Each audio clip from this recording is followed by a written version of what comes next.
Alrighty, well, good morning, everybody. It is Monday, and it's getting colder. We're supposed to get some severe cold around here this week, so that's going to be fun.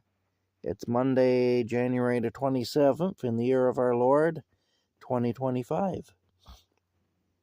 Yeah. Anyways, you can see Rocky's having a sleep.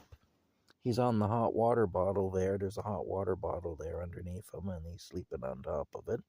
The hot water bottles are still putting out some heat from yesterday, so that's a good thing. And yeah, anyway, we're just chilling here, Rocky and I are. And literally chilling. And yeah, that's it. Anyway, I guess this is good morning, so good morning to y'all. You know, it's a strange thing that the Inuit arrowhead or spearhead that I brought in last night. I brought it inside here for safekeeping because I didn't want somebody to come and steal it on me. So I brought it in here for safekeeping until the courier from the Smithsonian Institute can come and pick it up. And I put it in a nice little cardboard box with some cotton wadding around it and stuff so that it didn't get damaged if it got knocked down or whatever. And yeah, anyway, this morning, the box was all soggy and the cotton wadding was soaking wet, and the spearhead had disappeared. I don't know where it went, but anyway, I guess that's all.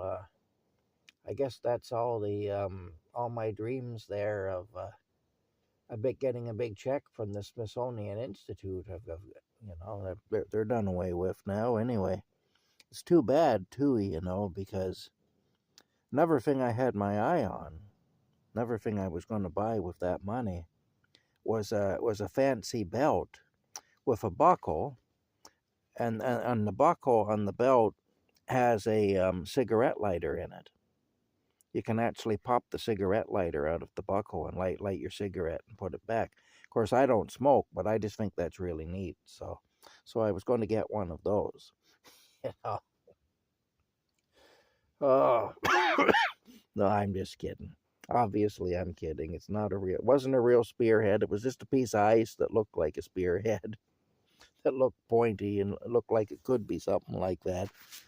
But anyway, I had some fun with that anyway. But I was breaking up some ice that I was on top of one of the totes out there. I was smashing the ice into small pieces in order to get it into my kettle so that I could boil it and use it as dishwater. And, just to conserve my water, because I either have to go to Perth and bring water in from Perth, or I have to go to Walmart and pay for jugs of water. Not that it's real expensive at Walmart, but right now money is tight, so every dollar counts, And right now, too, if I go to Walmart today, anything I buy at Walmart today is going on a credit card because I don't have any money of my own to spend.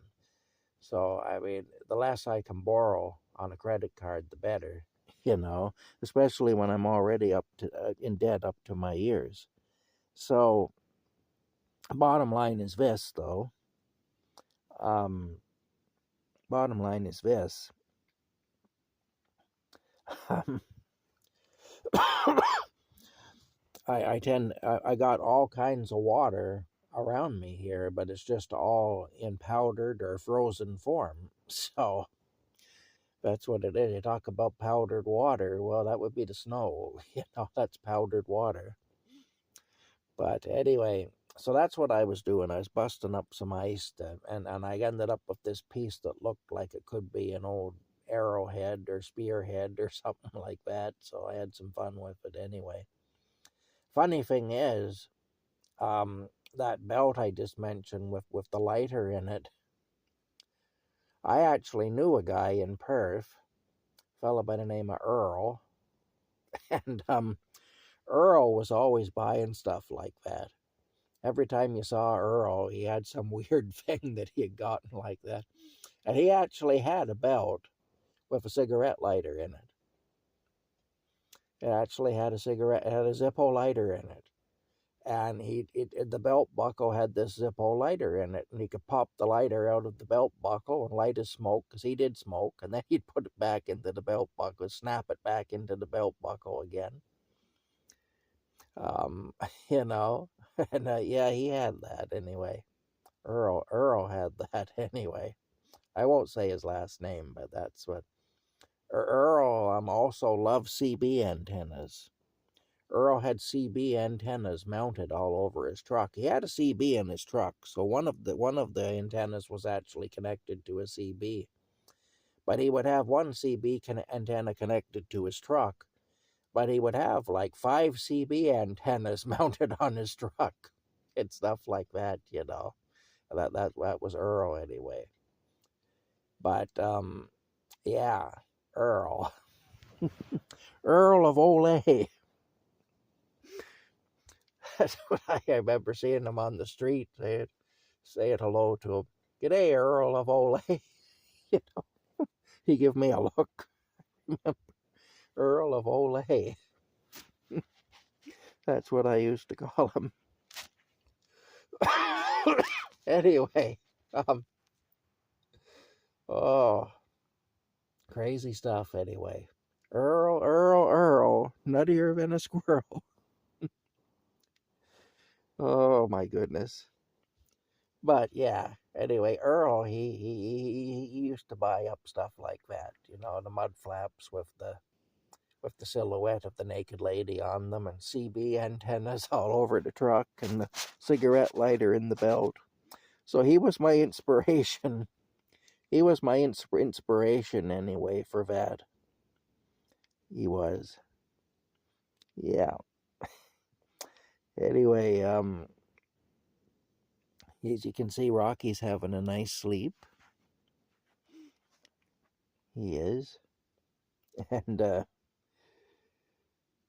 oh my gosh, eh? Sleeping away. Yeah. Oh my goodness. But yeah, no. Earl was a friend of some friends of mine. Well, actually, they were friends with Earl's girlfriend, and so I knew Earl through these friends that I had who were friends with Earl's girlfriend, and that's how I knew Earl anyway.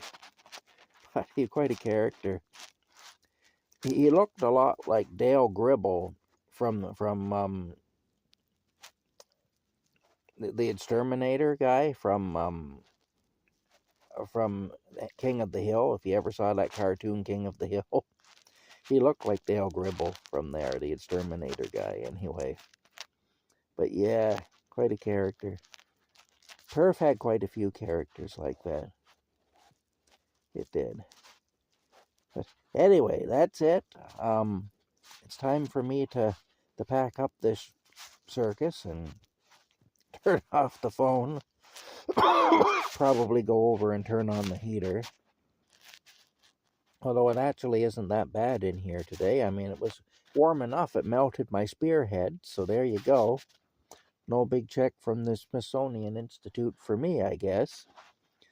No, when I was thinking of all the stuff I would buy with the money, that was my inspiration anyway, was these people from where I come from, you know.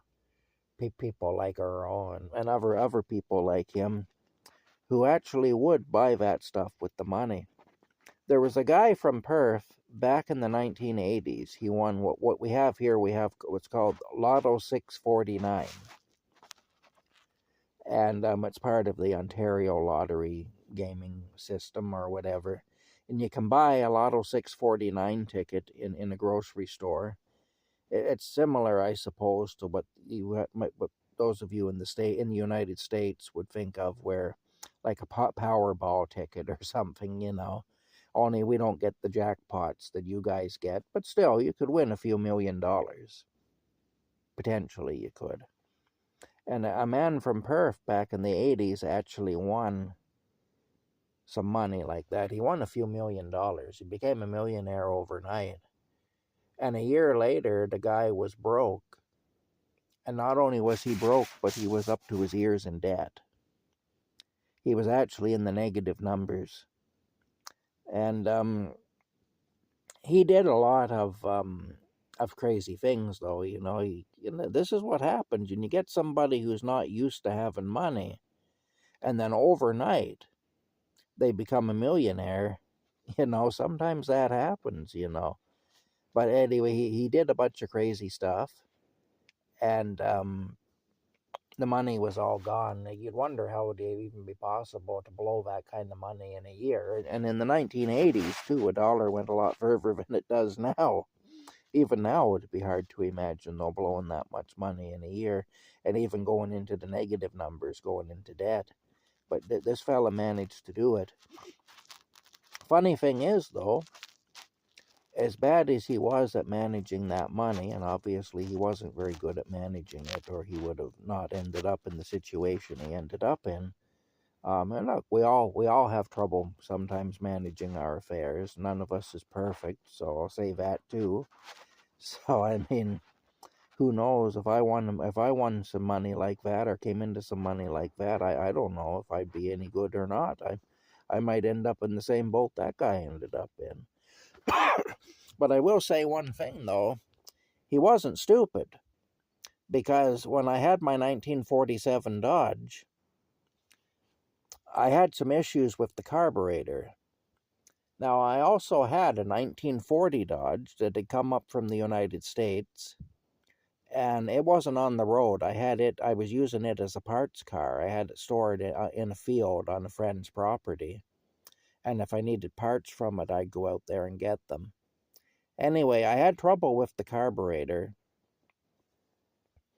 and so what I ended up doing was I took the carburetor off the American car, and off the 1940 American Dodge, and it wouldn't quite work on my 1947 Canadian Dodge. There was just a few slight differences. But what I did is I was able to build one carburetor out of the two. So I took my old carburetor that was giving me troubles, and I was able to build one carburetor out of that carburetor and the carburetor off the American car that I had off the 1940 Dodge that I had in the field. Anyway, so I had these two cars, and I was able to do that. Well, I had my hood open one day, and that fella that had won all the money and lost it, he came along, and he's admiring the car, and he's asking me some questions about it and everything, and I got the hood up. I was doing something with the car, and I had the hood up. Anyway, he's having a good look at it, and he's kind of admiring it and stuff, and he pointed in at my carburetor, and he said, that carburetor is made out of two carburetors. He said, it looks like you used an American carburetor, and part of it is the carburetor that would have been on this car, but he said, it looks like there's an American carburetor too, he said. Well, see, how many people would have known that? So obviously the man wasn't a complete idiot. He knew something. So it goes to show anyway, and a lot of people in Perth really were pretty hard on him. They judged him pretty harshly for pissing away all that money. And maybe they should have judged him harshly too. He did do some pretty stupid things. But there again, who knows what any one of us would do in the same situation, I mean, if you're not used to having that kind of money, and, who knows? Because, yeah, it's just not...